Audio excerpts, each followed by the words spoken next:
How do massive airplanes fly? Some of the largest commercial airliners can weigh over 1 million pounds. Compare that to today's heaviest flying bird, the great bustard, which weighs just around 35 pounds. Despite their differences, these two behemoths rely on the same principles of flight. Flight is basically a battle against Earth's gravity, and your greatest ally is the air. Birds and planes alike fight gravity by manipulating the air molecules around them. When birds flap their wings, they're generating an area of high air pressure under the wing and low air pressure above it. The same happens when planes race down the runway. The pressure difference above and below the wing creates a net upward force, giving the aircraft lift. Once this upward force exceeds gravity's downward pull, you have liftoff. Of course, a 1 million pound plane needs greater lift to get off the ground than a great bustard. Planes achieve this with a combination of two things. One, airplanes race down the runway at 150 to 180 miles per hour, creating fast-moving air across the wings. And two, something called the angle of attack.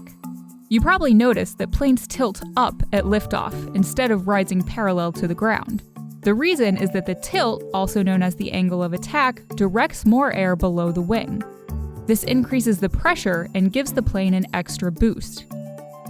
Once aloft, the main thing keeping the plane in midair isn't magic, it's the engines. Engines propel the plane forward, keeping a steady flow of fast-moving air across the wings. This creates that key difference in air pressure that supports the plane's weight against gravity. But as you fly higher, the air becomes thinner, so the plane must travel faster to maintain that lift.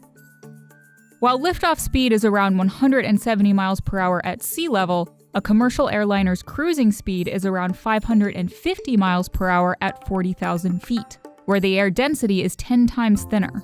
But a thinner atmosphere means less drag on the aircraft, so the engines can hit high speeds with less fuel.